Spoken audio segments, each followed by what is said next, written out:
ক্যামেরার সবচেয়ে বেস্ট এখন নাকি 4K 8K এমন তো ভার্সনটা আসছে, মানে এইচডি 2-4 বছর আগে ছিল। মানে কত দ্রুত টেকনোলজি উন্নত হচ্ছে, কত দ্রুত হচ্ছে। এইচডি থেকে 4K 8K 12K কোথায় থাকছে।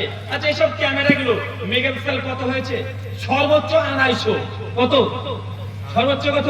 গোটা বিশ্বে আজ পর্যন্ত মেগাপিক্সেল যত তৈরি করেছে 250 মেগাপিক্সেলের অধিক আজ পর্যন্ত মেগাপিক্সেল তৈরি করতে পারেনি। আচ্ছা 250 মেগাপিক্সেল একটা ক্যামেরা দাম কত হতে পারে? আর একটা ডিএসএলআর ক্যামেরা দামই তো 70-80 হাজার টাকা নেয়।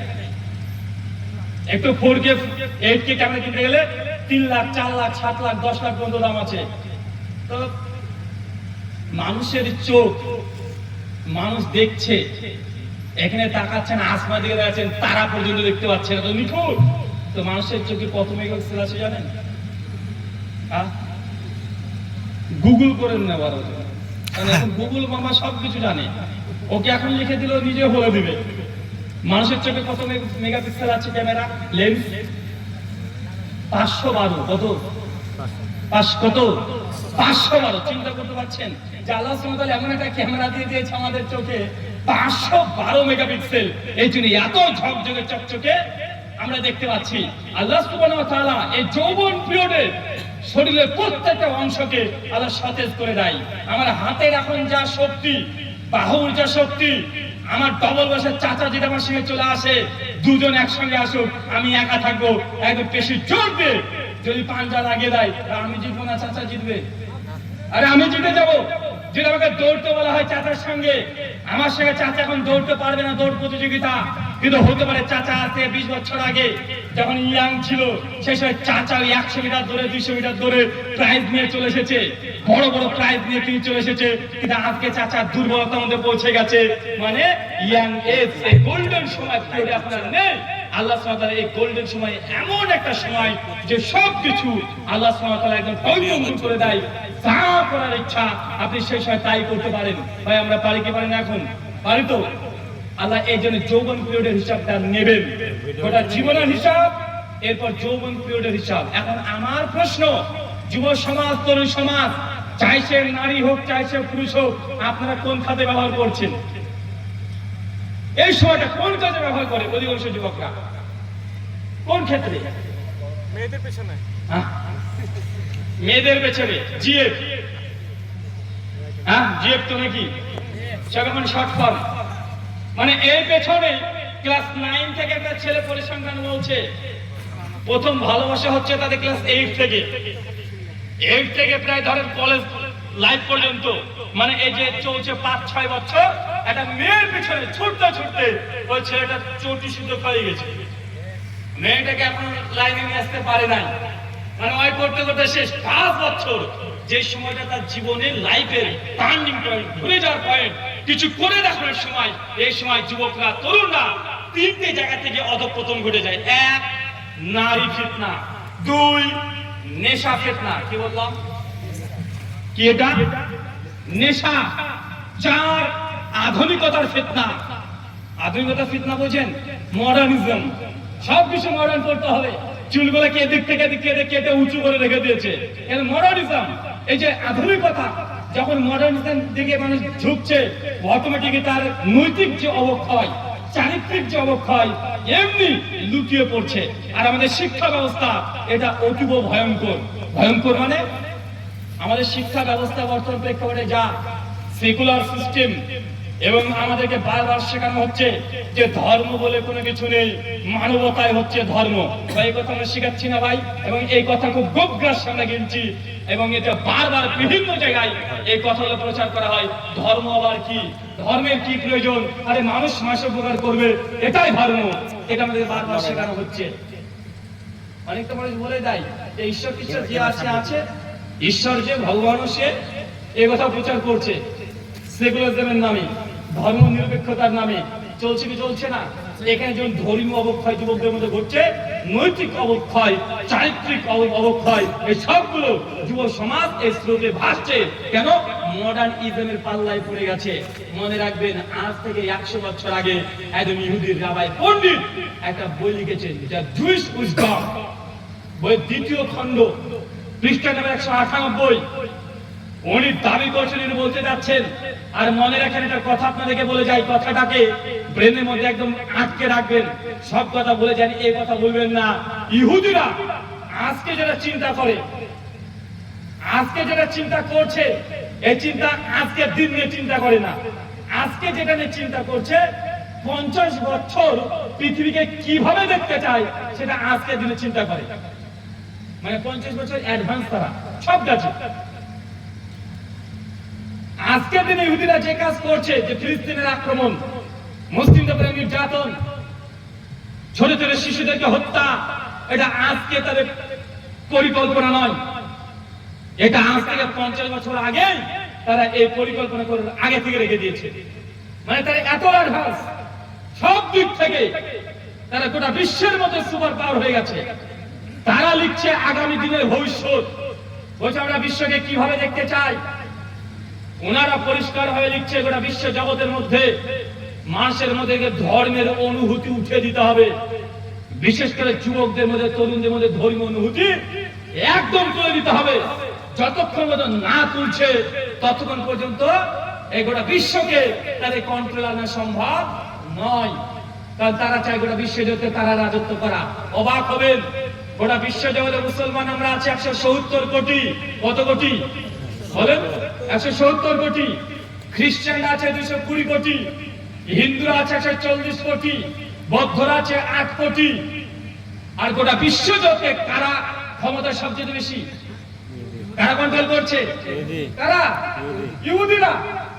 ক্ষমতা দিয়ে, বুদ্ধি দিয়ে, টেকনোলজি দিয়ে, মানে এমন কোন জায়গা নেই যে ইহুদিরা আপনার বাড়িতে ঢোকে নাই। আপনার ঘরের বিছানার খাট পর্যন্ত ইহুদিরা দখল করে রেখে দিয়েছে। তারা পরিকল্পনা করছে গোটা বিশ্বকে কিভাবে তারা পরিচালনা করবে, কিভাবে, মানে তারা যদি চোখ লড়ায় আপনি কে চোখ লড়াতে বাধ্য। তারা যেটাকে বলবে এটা ভালো, অটোমেটিক আপনি না বুঝে ওটা ভালো বলতে আপনি বাধ্য। ভাবছেন এটা কিভাবে বলছে, হুজুর উল্টাপাল্টা বলছে না। তাদের যে ব্রেন, অভাবনীয় ব্রেন, দেখবেন তারা যেটাকে হ্যাঁ বলে আপনি সেটাকে হ্যাঁ বলেন। কয়েকটা উদাহরণ দিয়ে বুঝতে পারবেন। আচ্ছা, আমাদের মেয়েরা বা আপনি নিজেই যখন বাজারে কোনো জিনিস কিনতে যান, কোন জিনিসটা আগে কেনেন? যেটা রেয়ার সবচেয়ে বেশি, ফেরের লাভ নেই, মাখেন 7 দিনে ফর্সা হয়ে যাবে, ফেরের লোক মার্কেট হয়ে গেল। মানে আপনার বোঝার, মানে আপনার মানে তদন্ত দরকারই নেই। আছে না কথা বলেন? যা যত বেশি আর ভালো বলছে তো ভালো, খারাপ বলছে তো খারাপ। তাদের একটা বিজনেস, একটা মাইন্ড, মানে আপনাকে বারবার আপনার সামনে ইয়ার চলে আসছে। আপনি কি মোটা হয়ে যাচ্ছেন? তাহলে আপনাকে আমাদের এই খাবারটা গুলো খান, এই ঔষধটা খান, এই ডায়েট গুলো করেন, এই খাবার যদি খান, এই ঔষধ যদি মেডিসিন নেন, তাহলে আপনি একদম স্লিম ফিগার হয়ে যাবে। তাহলে আপনি যে সত্যি কি মোটা হয়ে গেলাম নাকি? বারবার আয়নাতে যাচ্ছেন আর নিজেকে দেখছেন, বারবার দেখছেন আপনি ঠিকই আছেন, বারবার অ্যাড আসছে আর আপনাকে বলছে আপনি কি মোটা হয়ে যাচ্ছেন, তাহলে আপনি আমাদের এই প্রোডাক্টটা ব্যবহার করেন, নয়তো 1 মাসে আপনি ক্যাটরিনা কাইফের মতো জিরো ফিগার হয়ে যাবেন। আর মেয়েটা ভাবছে মনে হয় মোটা হয়ে গেলাম নাকি, সত্যি মোটা মনে হচ্ছে নাকি, একটা অর্ডার দিয়ে দিয়েছে। ভাই আসছে না কথা বলেন? সব জায়গায় তারা আপনার ব্রেনকে হ্যাক করে নিচ্ছে।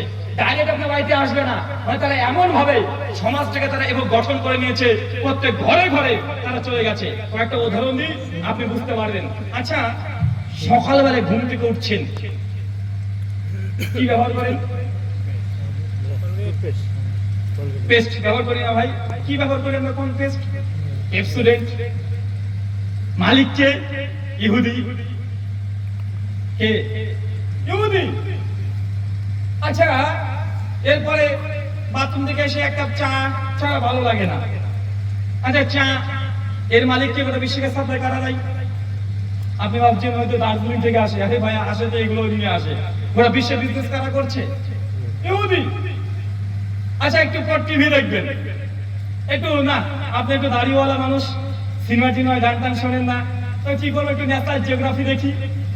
আচ্ছা, ন্যাশনাল জিওগ্রাফি বাঘ ভাল্লুক দেখবেন, তাদের জীবন লাইফ দেখবেন। মালিককে? ইহুদি। আপনি যুবক তরুণ একটু হলিউড সিনেমা দেখবেন, আগে দিন ওয়াইলে স্টপে এইচবিও। মালিককে? ইহুদি। যেখানে যাবেন গোটা বিশ্বের মিডিয়াকে, নিউজ যত পোর্টাল আছে, খবর কারা চেক করে? কারা? গোটা বিশ্বের নিউজ।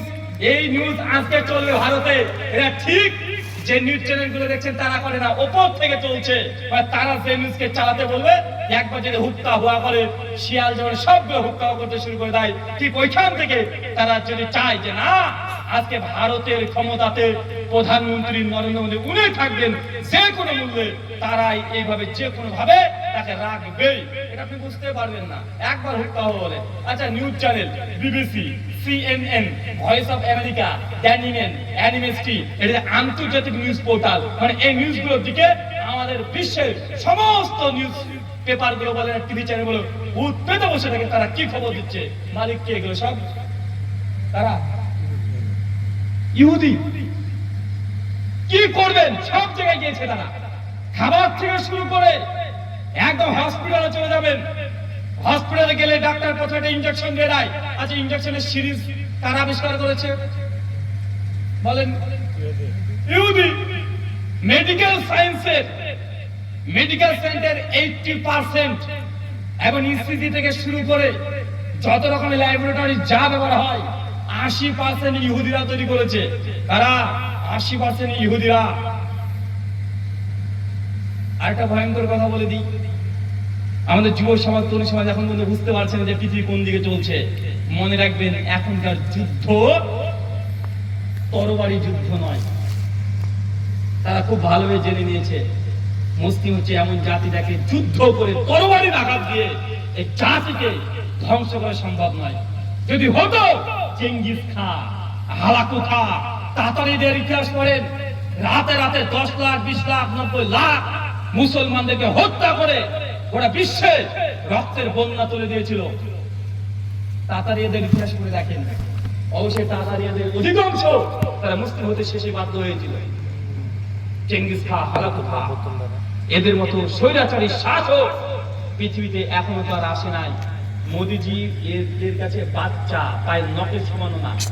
আপনি মোদিকে দেখে তো ভয় পান, কাকলু যোগীকে দেখে তো ভয় পান, ভয় পান না? চেঙ্গিস খাঁ, হালাকু খানের ইতিহাস দেখেছে? ভয়ঙ্কর তাদের ইতিহাস। রাতারাতি লাখকে লাখ মুসলমানকে হত্যা করে দিয়েছে তারা।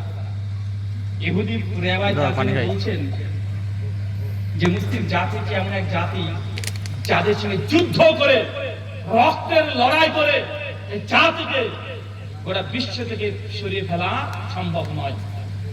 যে জাতির রক্তে মিশে আছে, যে যুদ্ধ করলে জান্নাত চলে যাব, যে মরতে ভালোবাসে, এই জাতিকে কি দিয়ে ভয় দেখাবে না? মুসলমান সে জাতি যে মরতে পছন্দ করে, আল্লাহ রাস্তায় মৃত্যুবরণ করবে, হাসতে হাসতে শহীদ হয়ে যাবে। প্রত্যেক মুসলমানের অন্তরে তামান্না যে আল্লাহকে শহীদ হিসেবে কবুল করে নাও। তো যে জাতি মরতেই ভালোবাসে, মরতে ভয় করে না, মরার জন্য ছটফট করে যে কখন কে এসে আমাকে মেরে দেয়, আল্লাহ রাস্তায় শহীদ হয়ে যাবো, এই জাতিকে আর কি দিকে ভয় দেখানো যায়? আজকে এই চেতনা কোথায় চলে গেছে? কোথায় চলে গেছে আমাদের চেতনা? ইহুদিরা বুঝে নিয়েছে মুসলমানদের রক্তের দাম কত, তার রক্তকে 0 পয়সা মূল্যায়ন করে না। আল্লাহ সন্তুষ্টির জন্য সবকিছু জয় করতে চায়।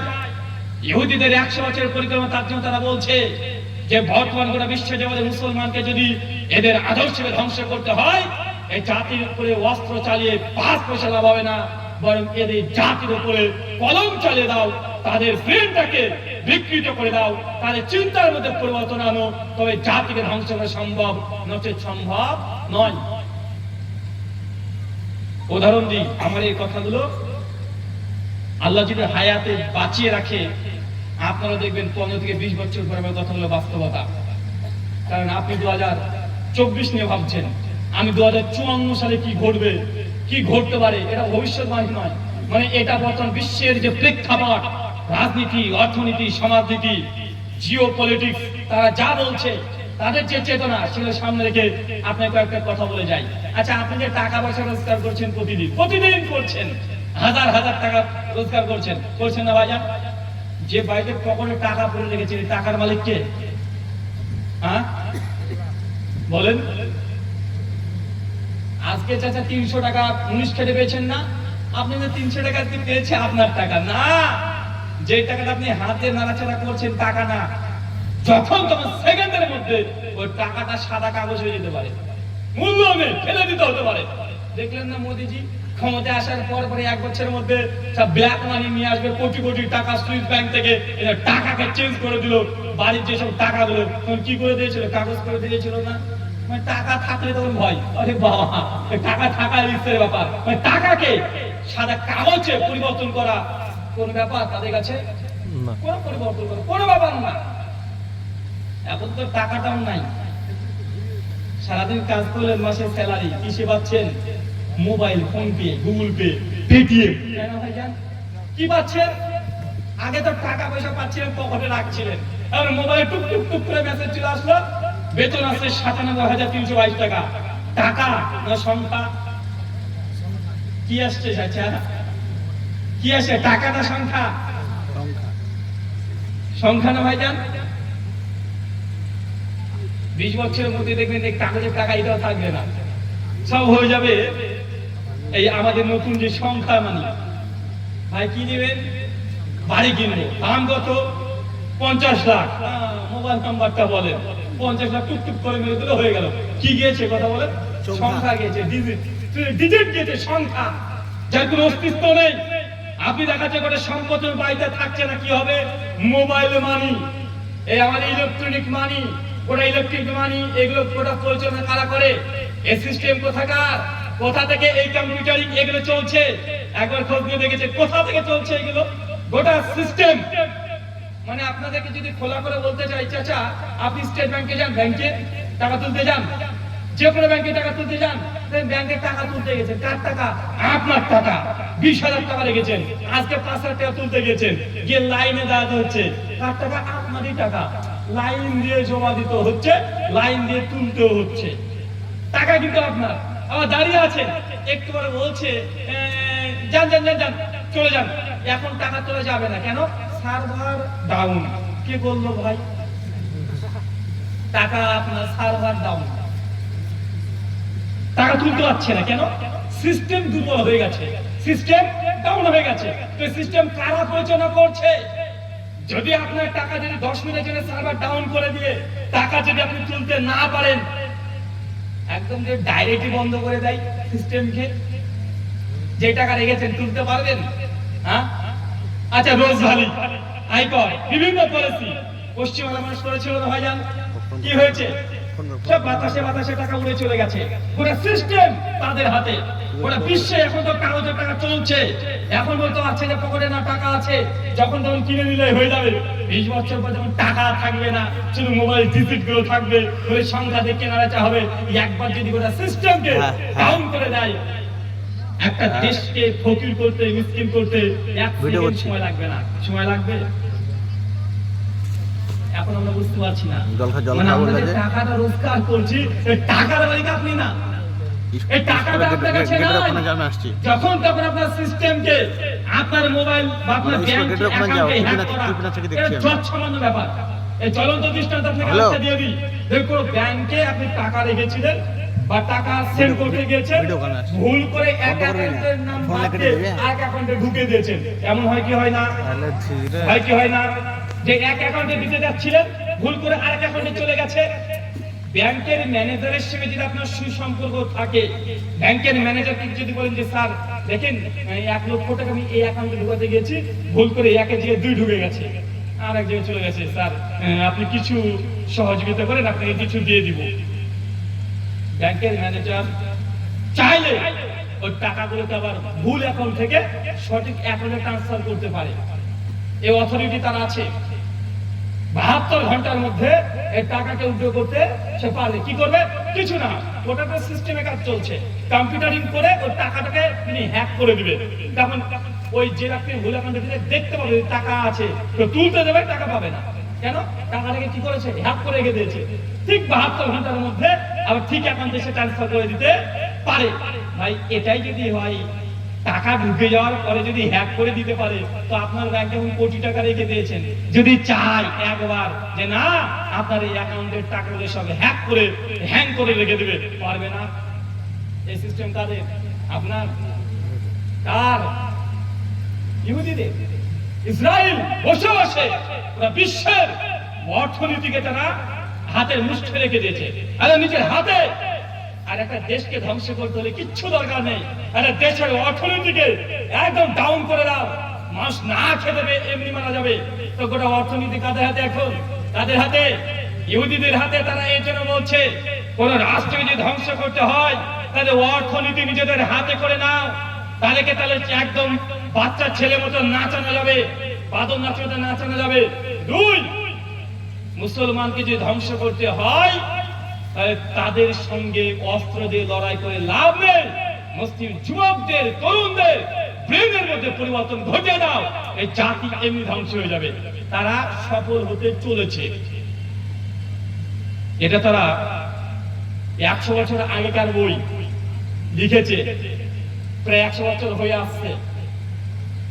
আর 50 বছর পর দেখবেন মুসলিম যুবকরা সব দেখতে পাবে মুসলমান, নাম মুসলমান, চিন্তা চেতনা পশ্চিমাদের মতো, ইহুদি খ্রিস্টানদের মতো কথা বলবে। মুসলমানের কোনো ই নেই, সালাম দিলে তারা লজ্জা পাবে। ভাই এমন ছেলে নেন, সালাম দিলে লজ্জা পেয়ে যায়, মানে সালাম দিচ্ছে ও লজ্জা পেয়ে যায়। ভাই এমন মানুষ আছে না? এখনো আছে। তাদের পরিকল্পনা এটা যে এখন অস্ত্র দিয়ে লড়াই করে লাভ নাই, বুদ্ধির লড়াই। বুদ্ধির লড়াই মানুষ বেশি ফায়দা পায়। কিভাবে? একটা উদাহরণ দিয়ে বুঝতে পারবেন। আর একটা, আজকে কোরআন সুন্নাহর আলোকে আলোচনা খুব কম করব, কারণ এই বিষয়ে একাধিক বারবার আলোচনা হয়েছে। যে বর্তমান প্রেক্ষাপট, যুব সমাজ, তরুণ সমাজ, মুসলিমদের বর্তমান প্রেক্ষাপট কি, আগে এটা আপনার জানা দরকার আছে। জেনে রাখেন, আপনারা মেয়ে বুরখা পরে রাস্তা দিয়ে হেঁটে হেঁটে চলে যাচ্ছে, অমুসলিমরা এসে আপনার মেয়ের শরীর থেকে জোর করে টেনে হিঁচড়ে তার বোরকা খুলে নেবে না। নিতে পারে ব্যতিক্রম কয়েক জায়গায়, কিন্তু এটা তাদের বিষয় না যে আপনার মেয়ে বুরখা পরে রাস্তায় হাঁটবে আর অমুসলিম দল বল বেঁধে এসে আপনার মেয়ের বুরখাকে ছিঁড়ে নিয়ে একদম তাকে উলঙ্গ করে দিবে। এটা অমুসলিমদের এটা মিশন না।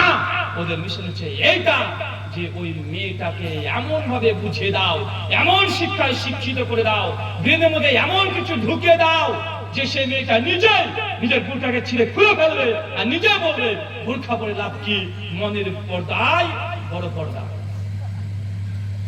কোনটা সহজ বলেন তো ভাইজান? কোনটা সহজ? জোর করে একজন মেয়ের বুরখা টেনে হিঁচড়ে খুলে নিয়ে চলে আসবে, এটা করলে দাঙ্গা হয়ে যেতে পারে। এটা তারা দেখেছে, সফল হয় নাই। জোর করে কোনো আদর্শকে ছেনা সম্ভব নয়। কিন্তু মুসলিম মেয়েদেরকে যদি বোঝানো হয় যে ছেলে এবং মেয়েদের সমান অধিকার, তোমরা কেন এইভাবে বাড়িতে বোরখা পরে বসে থাকবে, তোমরা রাস্তায় চলো, তোমরাও চাকরি করো, তোমরাও এই সঙ্গে পুরুষের সঙ্গে কাঁধে কাঁধ মিলে চলো, নারী পুরুষের কোনো পার্থক্য নাই। এই বোরখা পরা কি দরকার? নিজের মন যদি ঠিক থাকে সবকিছু বৈধ, মন যদি অপবিত্র হয় তো বোরখা পরেও লাভ নেই। এইভাবে মুসলিম মেয়েদের ব্রেনকে মগজ ধুলাই করে করে আপনার মেয়েকে বাইরে পাঠাচ্ছে। আপনার মেয়ে নিজে বলবে বোরখা পরে কি লাভ, নিজেই বোরখায় খুলে ফেলে দেবে। পরিকল্পনা কোনটা? এইটা। জোর করে খুলতে চাইবে, কারণ টেকনোলজি অনেক উন্নত। এখনকার যুদ্ধ হচ্ছে বুদ্ধি ভিত্তিক লড়াই, যেটিকে বলা হয় ইন্টেলেকচুয়াল ওয়্যার।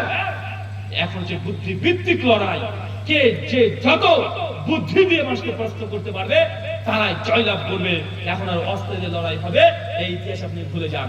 আল্লাহ সুবহানাহু ওয়া তাআলা আমাদের মুসলিম সমাজ, তরুণ সমাজকে তুমি হেদায়েতে কামিলা দান করো, সকলে পড়ি আমিন। আমাদের মুসলিম সমাজের মধ্যে আরেকটা প্রবলেম, প্রথম পর্বে কি বললাম বলেন তো ভাই?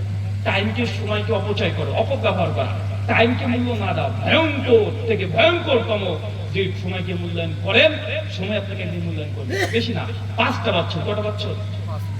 5 বছর লাগে। মাধ্যমিকের পরে 5টা বছর, দাওরা পাস করার পরে মাত্র 5টা বছর পরিশ্রম করেন, ইনশাআল্লাহ দাওরা পাস করার পরে যদি 5টা বছর যদি কোরআন হাদিস শিখ উসুল নিয়ে চর্চা করেন, বাড়িতে প্র্যাকটিস করছেন, বড় বড় আলেম শায়েখ মাশায়েখদের কাছে ছুটে বেড়াচ্ছেন, ইলমের জন্য ছুটে বেড়াচ্ছেন, 5টা বছর চর্চা করে দেখেন গোটা বিশ্বের মানুষ ইনশাআল্লাহ আপনাকে চিনবে। কারণ ইলম, জ্ঞান, আল্লাহ কখনো এই ইলমি ব্যক্তিকে আল্লাহ অন্ধকারে রাখেন না।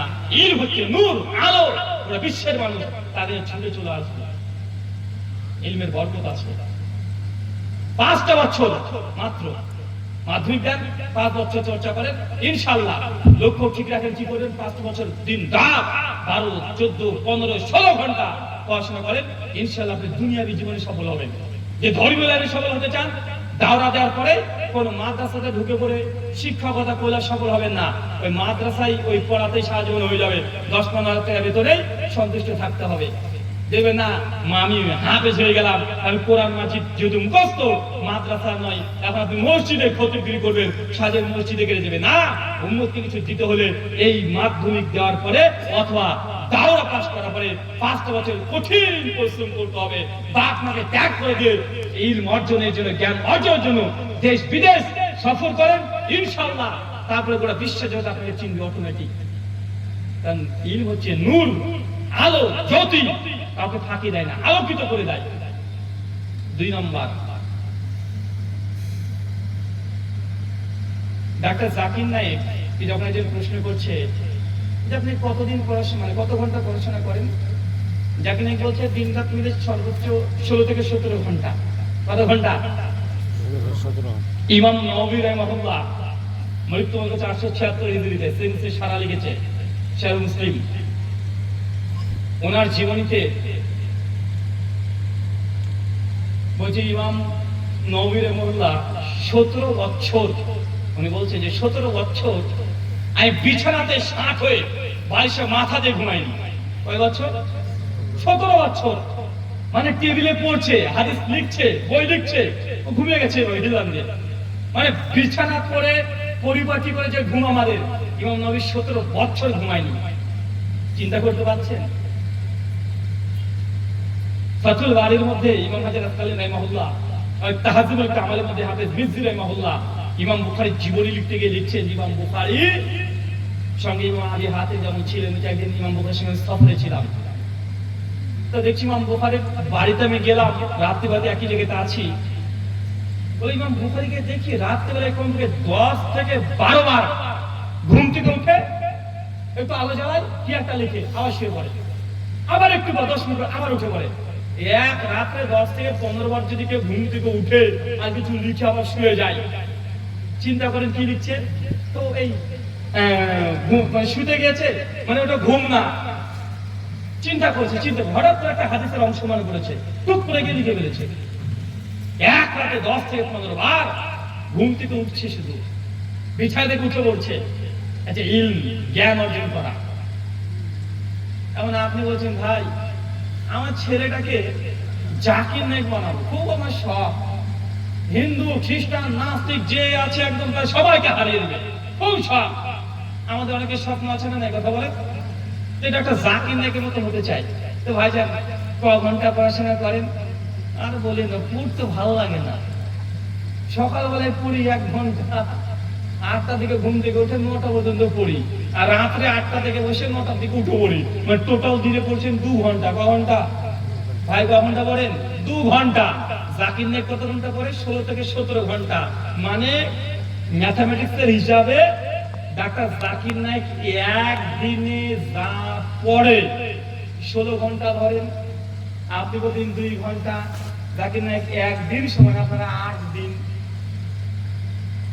হিসাবটা হচ্ছে না? মানে আপনি 8 দিনে যা পড়ছেন জাকির নায়েক একদিনে তাই পড়ছে। জাকির নায়েক 2 দিনে যা পড়ছে আপনি কদিন লাগছে? 16 দিন। তো জাকির নায়েক 1 বছরে যা পড়বে আপনার পড়তে 8 বছর তাই লাগবে। জাকির নায়েক 2 বছরে যা পড়ে আপনার 16 বছরে লাগবে। নায়েক 4 বছরে যা পড়ে আপনার 32 বছর লাগবে। মানে আপনি কবরে এখন শুয়ে আছেন। জাকির নায়েকের সব 2 ঘন্টা পড়াতে সময় যায় না। তো ভাই বলেন তো, বলে জাকির নায়েক এত অল্প সময় কিভাবে এত জ্ঞান অর্জন করলো? আরে ভাই, সময় বেশি ব্যয় করেন, যেই কাজে সময় ব্যয় করবেন অটোমেটিক আপনার দ্রুত অর্জন করতে পারবেন। আল্লাহ সুবহানাহু ওয়া তাআলা প্রত্যেককে জ্ঞান অর্জনের জন্য 2টো জিনিস, এক, পাপ থেকে দূরে থাকেন, স্মৃতিশক্তি বৃদ্ধি পাবে, নিশ্চিত জেনে রাখেন। 2, স্মৃতিশক্তি যদি, মুখস্থ শক্তি যদি কম থাকে, ভালো ছাত্র যদি 4 ঘন্টা পড়ে আপনি 6 ঘন্টা পড়েন, ইনশাআল্লাহ 2-4 বছর চালাতে থাকেন, স্মৃতিশক্তি বাড়তে শুরু করবে অটোমেটিক। 3, যুব সমাজকে জেনে রাখতে হবে যে বর্তমান যে শিক্ষা ব্যবস্থা, আমাদের এই শিক্ষা ব্যবস্থার মধ্যে আমাদের মাইন্ডকে চেঞ্জ করার চেষ্টা করা হচ্ছে।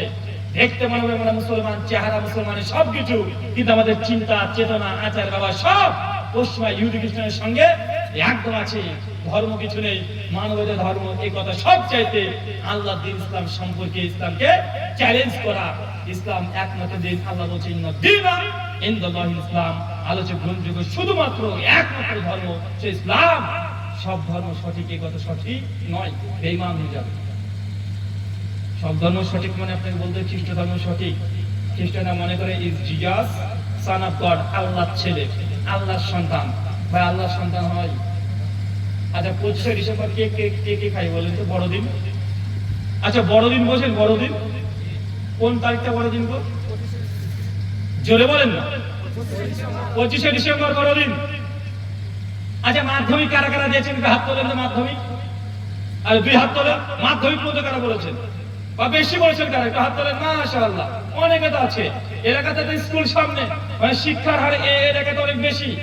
আচ্ছা 25শে ডিসেম্বর কে বললেন বড়দিন, আসলে কি তাই? হ্যাঁ? আচ্ছা দিন বড় কোন সময় হয়? শীতের সময় না গরমের সময়?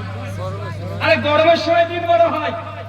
এই মে জুন জুলাই এগুলোতে দিন বড়, আরে শীতের বেলা তো রাত বড় হয়, দিন তো ছোট হয়। তো ডিসেম্বর মাস, এটা শীতকাল না গরমকাল?